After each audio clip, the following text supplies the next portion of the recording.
Hey, welcome back everyone. Rob here from Ram Studio Comics. So in today's video, I'm just going to do some scribbling, really. I'm just going to basically take some of these different pens that I like to use and make some different marks and talk about why I think that's a good idea, experimentation-wise and basically trying to figure out what pens you like and kind of the process I take. I just created a new class, by the way, and I'll make sure it's linked in the description box below.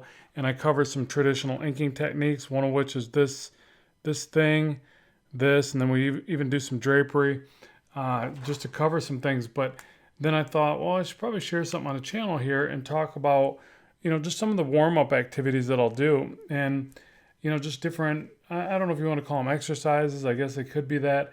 But it's just something I just randomly do with any pen that I start working with. So I've got my go-to pens, which are going to be, things like the Microns. I like this one Zebra felt tip. I use a couple brush pens, one of which is a Tombow, and then also a Pentel brush pen. But they all have different things that I tend to use within my work. So for me, like when I grab one of these Microns, I'm typically going to render some cross-hatching, something like this, okay? And you can really do everything with one pen if you wanted to, but I really don't use them that way. In fact, whenever I'm sitting here just kind of doodling and making marks, by the way, this is the 03, I just do a couple things. I try to focus on what I can generate line-wise, in control and size. Okay, so I'm looking at the size of these lines, thinking about, okay, what kind of control do I have at this size for this type of line making? The reason why it's so important is like you're going to draw these different panels, right? You're not always working on pinups where you're doing these big open areas, and you got to see what you can attain in a specific area, a smaller area or a larger area. So you're basically just kind of studying that, and then you're trying to create different patterns, maybe the same thing, like these are the same, but this has a slight curve. And then I might go over here and say, okay, well, what can I get if I do a downward pull, and then I kind of stagger the line a little bit.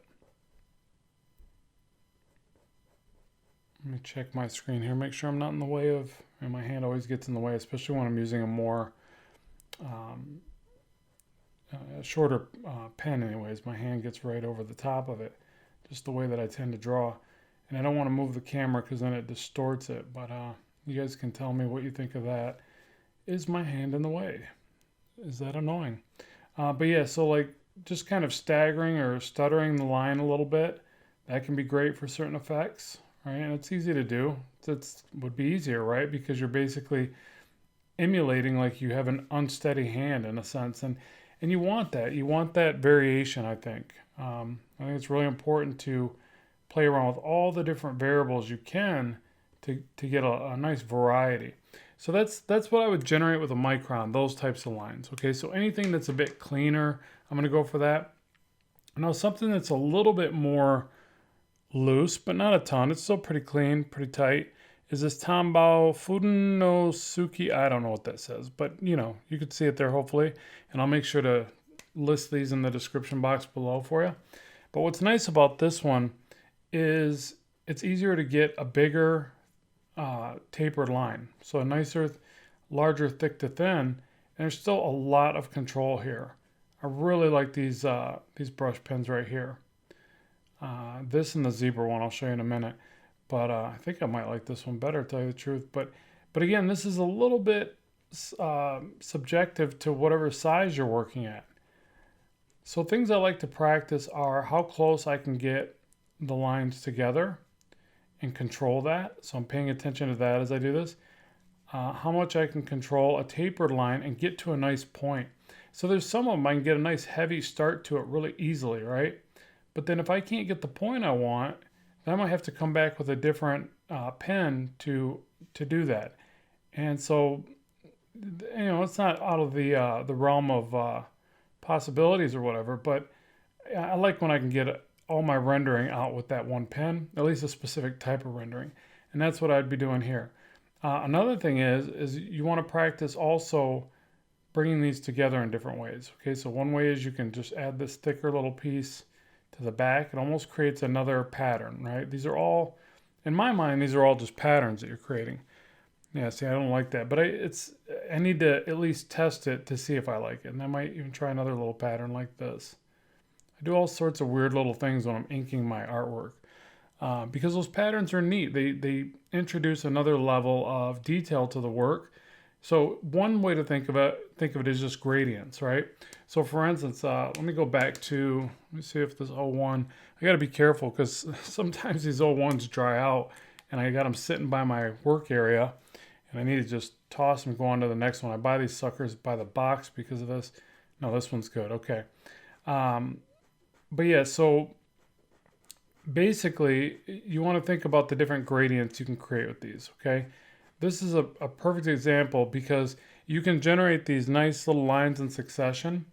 Let me do it up here actually. So I'll create these very tight little lines. Probably could have went tighter than that, but. And see, that's not even a gradient. I'm sorry. That's just a tone. That's like it almost reminds me of like zipatone or something, you know, but it's just a tone. And then when you go in the other direction, let's say maybe you go like this. All right, there's another tone. And you could go diagonally. And there's another one. So this is kind of a real clean way to get that gradation, you know, 1, 2, 3, you know. So that's one way to do it. There's lots of ways to do it. But this is something that I like to use this in comparison or in contrast, I should say, to these other effects. The more the better, you know, to me. I feel like if you got a lot of these different things going on for background effects and for textures, you can tell a better story. You can really control your focal points really well. You can just make things look more interesting. You know, if you have this really neat style of rendering, but you do it everywhere, it loses its luster. It becomes almost boring. This is another one I like to use for backgrounds. This is kind of just something you'll see. It's pretty popular, right? I'm sure you've seen this effect, but it's easy to do. You just basically go around in different angles. All I'm doing, I might pick the lines going this way, I might go this way. It's pretty simple. It's actually kind of peaceful too. Something about this part right here, I could really zone out and just do this. It's almost like meditation or something, but I'm sure all art should be thought of as meditation, but for me it's not. Some parts of it are actually kind of stressful, but it's all worth it. It's all awesome in the end. But see that? Just another little, you know, quick, easy texture. You can go back and play with this as well. You could thicken up some of the lines here and there. I like to just leave it like that, to tell you the truth. Now, another one that I like, or another thing I think you should practice when doing this, is to block in an area. Let's say something like this. I'm going to use this N15, I believe it is, Tombow. Somebody tell me how that's pronounced. Type it in the box below. Type it how it sounds. Okay, so something like this. All right, just it doesn't have to be pretty, whatever. We're just blocking in some shadow. And then practice rendering out from there. Okay, so I'll take this. Actually, let's take the zebra one. So that's this one, I believe. Yep, right there. You see that? My lighting's bad in here. Zebra. I don't know. What's the numbers on this thing? Yeah, I got my lights set up funny. Sorry, folks. Again, I'll link it in the description box below. But now try to take the bulk of the shadow and render it out. And when doing this, I think it's important to try to blend it in a way where you don't see the initial, it's hard to explain. You don't see the initial rectangle in between these. So if I don't want to do it because I'll mess up the effect. You want to make sure that the taper goes so thick that it turns into a point in the negative. See the white? It's basically a point.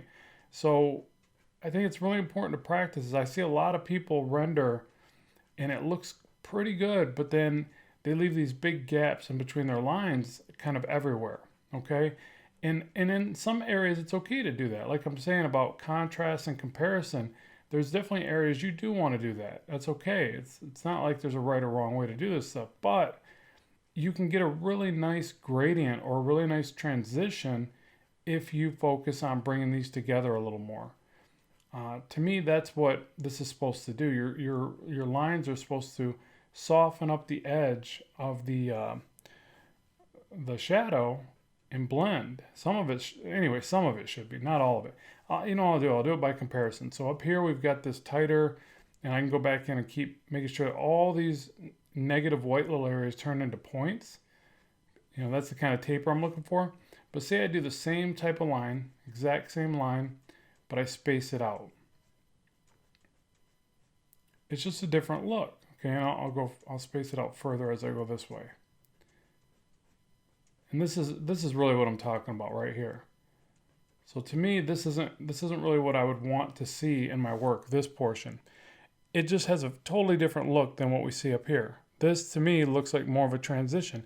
And then if I do, I almost don't need to cross hatch this, but say I did, I also like to mix up the way that I cross hatch with another pen. So I could take the 01, I can go this way with it. And I think it's nice to have that variety, that variation in the lines. I feel like they don't, I feel like it reads better when you make sure to use a different thickness of line there. That might just be me, but again, I like to use all these pens together. Now let's see, another way we could do this is we could try to cross hatch now at a slight angle like this. You'll see this effect a lot. Yeah, I don't like that. No, I'm not digging it. But yeah, again, I would blend all that to where the gaps aren't so significant. Let's just try some tighter line work like this. Yeah, but the main thing is just experimenting a lot. Like even right here, let's just do some stippling. Another one that's real important to practice. And I will sit here and just doodle all day long. I'm a doodler, folks. That's what I do. I doodle. But that's how you're going to find your effects. You know, you're going to sit here and mess around with these different pens. Oh yeah, let me show you one I like. So this is a Pentel brush pen. And what I like about these, it's got a good quality for the tip of the brush. And you can just kind of make some neat little textures with this. Isn't that cool looking? Now what's going to happen generally is you're going to need better hand control, I think, to work with this one. It's great for fills. This and that N15 I showed you. Great for fills. Really speeds up that part of the process. But you can get all sorts of neat little textures with just, you know, the very tip of it like that. It's also really nice for energy effects. So I'm just going to, you know, kind of move that brush tip back and forth and almost think like a perspective line, you know, the direction anyways, continuity that way. And space it out. Do some more over here, maybe some smaller ones by comparison. And hopefully you can see you can get a really neat kind of energy to that. And really quick. That's one of my favorite things about a brush pen. The speed is just hard to beat. Yeah, it's kind of addicting. I just want to sit here and fill up the whole page with this effect. But yeah, it's fun to do. And you just keep building on it too. Yeah, another thing I want to stress is that don't be afraid to mess up. Of course you're going to mess up. And that's when you're going to bust out your whiteout and you're going to fix things and you're going to figure things out and you're going to make it sometimes better. You know, great whiteout is this Presto stuff. The reason why I like this stuff the most, oh sorry, I shook that right by the mic, that was probably offensive. The reason why I like this stuff the most is because it's very opaque. So you can really glob it down and it's solid. And then it's workable. You can go back through and ink over this and make it look just like you're inking over Bristol board. So yeah. Big fan of this stuff. I wish it was a finer point, but it seems like the trade-off is when you have a finer point that you basically don't get the opaqueness that you need.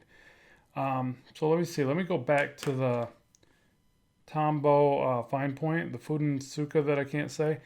And so I did these other lines right here, and that's another one that I think is a good idea to practice. So, you know, this is more of a clean with a slight curve, but then I'm trying to bring those to more of a point. So I'm going to practice that some more over here. And I just wanted to explain too, like I think a lot of people wonder, you know, about the hand mechanics, right? So what I'm doing is I'm really placing the weight on my the heel of my hand is just planted, right? That's how I get the control, and then I'm just rotating off that pivot point. Now that works for smaller, tighter areas, and I generally can get pretty good control. But it also hinders me from doing longer sweeping passes. So for instance, again, this is more detail work. This is something in a tighter area that I'm going to do this in because I'm not going to have the kind of control I would need to go across the page. Now I can try that. I should try that, or I should practice. So say I needed a line to go from this point to this point. It's a lot bigger area. That I'm going to have to pull a lot longer stroke, right? So what I have to do there is kind of create the line over a series of strokes, okay? At least the way that I would do it, the way that I found for it to work for me. And then I would beef up the weight back here. I would have that initial line that almost becomes a sort of ruler for me, and then I would do that again. And I can tell you right now that the amount of effort that I'm having to put into that line makes me not want to use this pen. So again, this is where testing these tools are going to tell you what they're good for. For me, that's too much work for that line. It's kind of weird. I thought it would come out better. Now I'm going to try the zebra one again, see if that's any different. Could be, because sometimes it's just the pen's drying up a little bit, but now it's really just that this is more of a detail brush and pen. So I'm going to try the Pentel brush pen. Now I know right off the bat I'm not going to have the amount of control that I'm used to with a felt tip, but it's easier to get that ink down. And it might just mean that I need to dedicate more time to using this brush pen. But again, I'm probably not going to get the same control I'm after, but speed is a big factor as well. And I think it still looks good. It's just not, I see a couple little bumps where I didn't mean for them to be. I might even have to go back with a little bit of whiteout and try a different effect with this. But if I need a gradient, if I need some cross hatching in this big of an area, then I need what I need, right? I'm going to have to go for it. And I think that really I just need to spend more time using a brush. When I did the Arrow and Assault comics back in the day, I inked it all with the brush pens. I can't even find those brush pens that I used to get. They were awesome. I got them from like a, what do you call it? Architecture design studio, or, the supplies for architecture. Drafting supplies, I guess. Drafting company, I don't know. But anyways, they were great. They were local. I was able to find them, and I realized I could get a good line with them.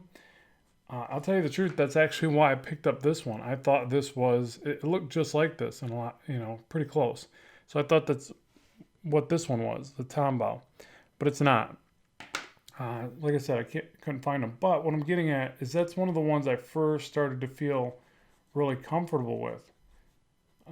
Was using a brush pen from that supplier.